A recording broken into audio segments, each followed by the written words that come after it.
Europe 1, le club de l'été. Eva Rock. Lise, c'est l'heure de notre séquence La France en espadrille. On part où ce matin? Direction le Colorado provençal à Rustrel. On est dans le Vaucluse, en plein cœur du Luberon. Alors c'est un site exceptionnel, une ancienne carrière d'ocre façonnée par la main de l'homme. Le premier coup de pioche a été donné en 1871. Le site a été florissant jusque dans les années 1930-40, avant de fermer définitivement en 1992. Alors aujourd'hui, ce lieu est absolument incroyable. Il est géré par une association qui réunit à la fois la mairie et les quelques 150 propriétaires héritiers des ocriers. Karine Sossol est salariée de cette association. Elle est installée dans cette région des ocres depuis 35 ans. Bonjour Karine. Bonjour. Alors parlez-nous un peu de ce lieu, décrivez-nous ces montagnes d'ocre. Ce sont des falaises et des dunes qui sont très colorées. En fait, elles sont rouges, jaunes, blanches. Ce sont toutes les couleurs de l'ocre, c'est-à-dire les couleurs du fer qui a été oxydé en 200 millions d'années. 200 millions d'années. Alors, j'encourage vraiment les auditeurs à aller regarder les photos. On va évidemment vous en poster sur les réseaux sociaux et puis sur la page Facebook d'Europe 1. C'est absolument sublime. On a l'impression, d'être dans le Colorado. Oui. Et puis surtout, on a l'impression que c'est presque artificiel. Karine, c'est vrai, hein? On se croirait, c'est un décor de la planète Mars, à certains endroits. Voilà, on n'est pas sur Terre quasiment. Ce sont les arbres qui nous rappellent qu'on est là, bien en France. Mais sinon, on est vraiment transporté en 20 minutes de marche dans un autre monde, au milieu de ce sable tout orangé. Non, c'est vraiment fabuleux. Est-ce qu'il reste quand même des vestiges de ce passé industriel? Est-ce qu'on peut quand même croiser des restes de cette époque-là? Oui, bien sûr, on peut. Alors, pour la plupart du temps, on voit les tuyaux. Les tuyaux qui servaient à l'extraction de l'ocre grâce à l'eau, en arrosant les falaises et en faisant descendre le matériau. Mais aussi, pour les yeux un peu plus exercés, on voit d'anciens bassins de décantation, puisque l'ocre s'obtenait par décantation grâce à l'eau qui érodait les falaises. Et ce sont des visites libres, il faut le préciser, avec des parcours balisés. Il y en a un qui s'appelle le Sahara, qui dure 1 heure, donc c'est vraiment une invitation au voyage, rien que le nom.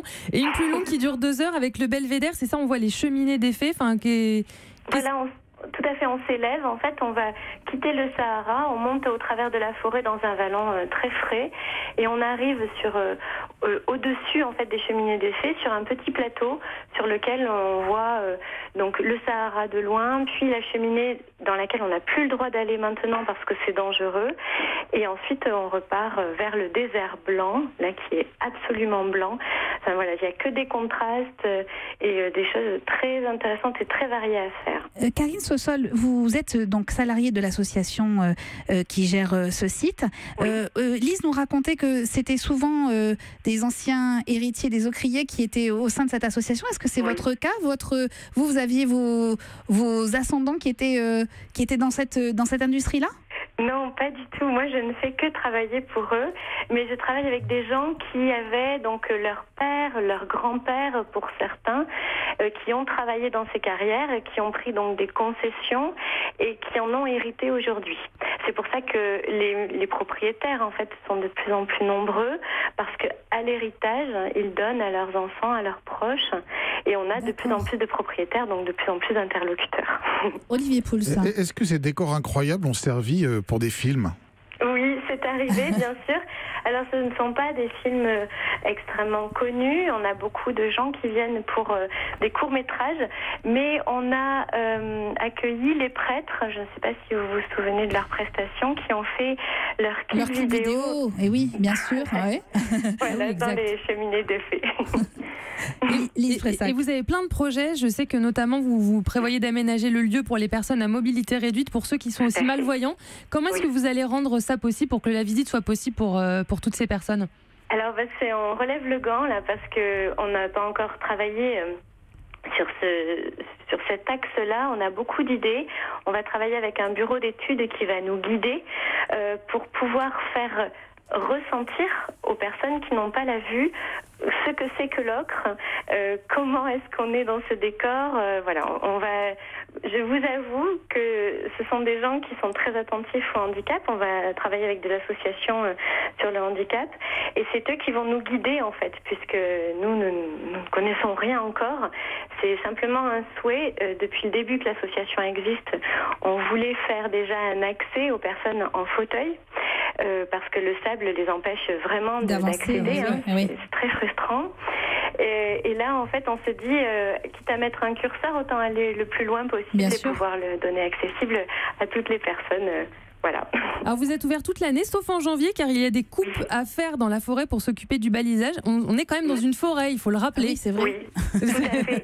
Ça C'est reste très de- important de dire qu'on est dans une forêt parce que voilà, déjà ça justifie le fait qu'on ferme en janvier, mais aussi c'est très important parce que l'été en Vaucluse, on a un arrêté préfectoral qui réglemente l'accès à la forêt. Et chaque jour, pour le lendemain, on va savoir si on peut ouvrir la forêt aux visiteurs ou pas. En C'est fonction assez des risques contraignant. d'incendie. alors. Exactement. Exactement. Il y a des niveaux de risques différents.